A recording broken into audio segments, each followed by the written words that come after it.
What secret could destroy your life if it got out? Brought a knife to school to kill a kid, couldn't it? I was a very lonely kid for a long time. That sort of piled up into an uncontrollable rage and decided I had enough.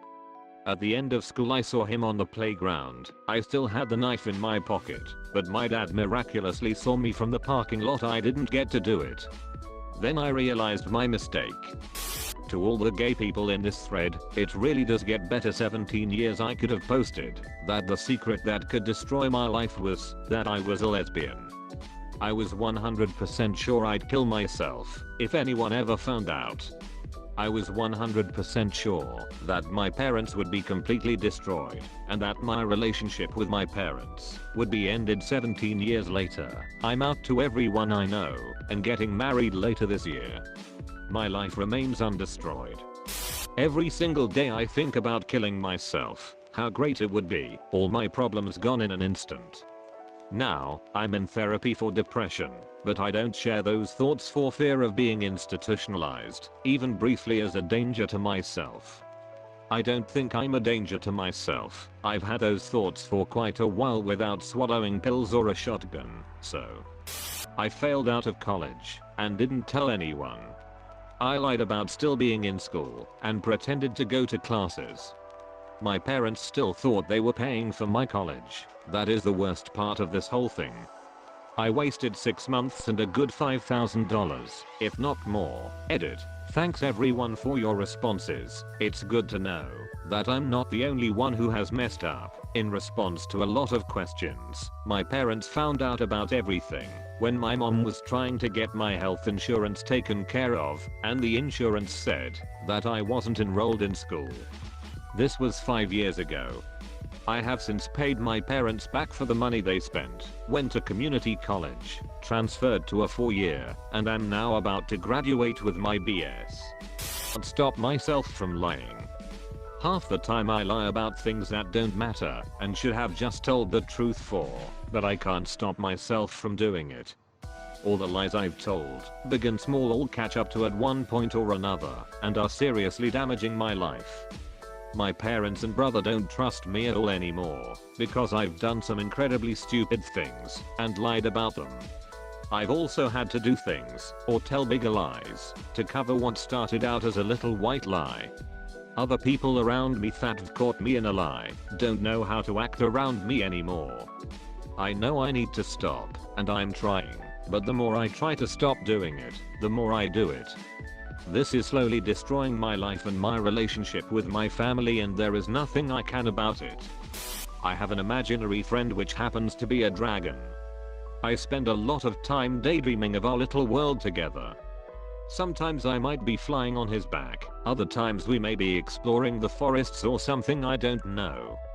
Usually at night, until I fall asleep, I imagine that the two of us are in a cave on a cold night, curled up together, snuggled around a warm toasty fire. It's so childish, stupid, and weird, but honestly, if my imagination is vivid enough during a given session, it makes me really happy, and I feel at peace. Writing is a nice outlet, but not enough. I can't really lucid dream either. But hopefully in the future, I will be able to visit the world in my head through virtual reality technology and spend time actually physically being there. So yeah, there's my, probably, mental illness laid out for the internet to see. No more throwaway here. I see a lot of suicidal and incest posts, so mine is probably pale in comparison and will stay at the bottom. Anyway, I almost killed my sister years ago. She was about 3 and I was maybe 9 to 11 years old. I carried her to the terrace, 5 stories high including the ground floor. And like some dumb fuck, I placed her at the edge of the terrace, above a barricade of sorts. There was nothing to protect her from falling, and directly below, 5 stories down, is a cemented path. I don't remember what was so important I had to do that I left her dangling there, at death's edge. All I remember is, she was starting to sway backwards, towards the ground. Alarm bells started ringing in my head. So I ran, and somehow managed to grab onto her, just as she was about to fall. I felt my heart racing against my chest. I hugged her for a really long time. too afraid to let go. To this day, I haven't told her, she's 25 now, nor my mom. Even typing this still makes me nervous. That height, how a baby's body would ended up splattered all over the hard cemented pathway, how I could be institutionalized, how my family would disown me, how I would missed watching her grow up, still haunts me. It developed an irrational fear in me of carrying babies around. Even if I'm not the one carrying them. Or even if there is no height involved.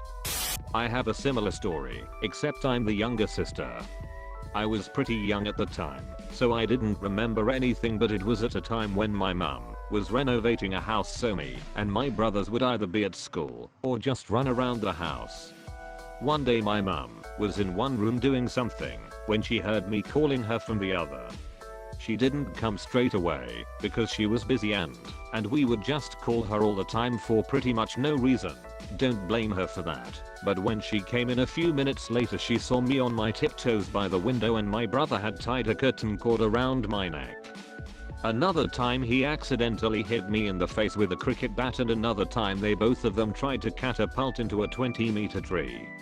I think kids nearly accidentally killing each other happens quite a lot, and my mum doesn't blame us for it or anything.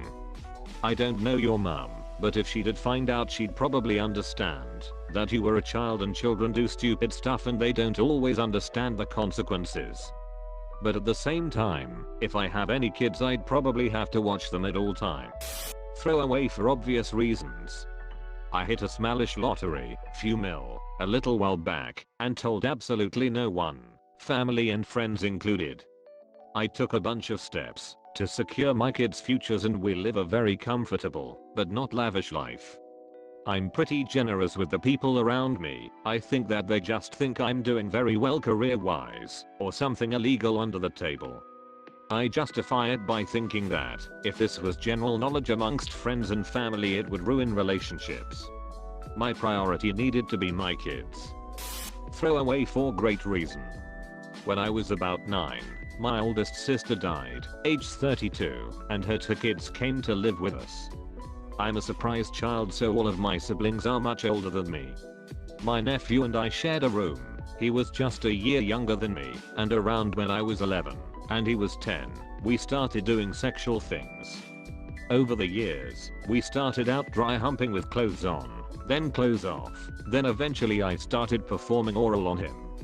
Around age 13 or 14 we started doing anal. I was always the bottom, nearly every night. When I went away for college at 18, we never did it again, and haven't spoken of it since. In fact, I don't remember ever talking about it. One of us would just give our gesture to the other that we wanted to fuck and went at it. I'm 21 now, and am in the process of coming out as gay. He identifies as straight, and is in a relationship, but I wonder all the time if it's just for a cover-up. Anyways, we are the only two that know about it, and I wouldn't dare tell anyone, not even my closest, most trustworthy, best friend. Sometimes I fear he might tell someone one day. I'm emotionally numb. I always have to fake being happy or excited about things. I guess it kind of sucks, because I'm not happy or unhappy, and the only time I'm considerate is when I'm doing something because I know something bad will happen, and not because of guilt or a negative emotion of any kind. I sometimes wonder why I exist, but I don't delve too deeply because I just don't care. Wow. I didn't expect this comment to explode like this. I hope everyone understands that I can't possibly go through all of the replies because it would take hours. I'm glad that a lot of people understand how I feel though. Also, thanks for all of the support, everyone. This is an odd one, but here goes. My present location. I'm currently estranged from my family and recently got some cash in an insurance settlement. If my mother found out, she'd come running for a share of it so fast that it'd break the sound barrier. Light traveling from the sun would be like, bitch, yo, slow down. I've pretty much had to hide it and become a ghost. Right now all of my mail comes to a PO box and only 3 people know the address of where I'm staying at. And for you enterprising folks who want to track my IP, it routes through a cell tower about 30 miles away from where I actually am. Oh, and unrelated to the estrangement, my female cousin used to fuck. No one will read this, I'm sure. But I'm 24. When I was 11, I had a soccer goal, toy, Lego footballs, and 2 figurines. I made fixtures for some made up team and players, and played the matches. One season lasts 42 matches and there are 12 different teams, and I commentate them like it's a TV show. Other than that, I have made 10 different cup fixtures. Playing with the toys usually take 20 minutes. Well, 41 seasons later, and 152 cups, I'm still playing. Mostly when I know no one is around. I even debate the matches in my head whenever I'm showering or trying to sleep. I just play with the figurines and score goals using them for movement and ball movement. I have a lot of books filled with imaginary results etc. I feel like a dumbass.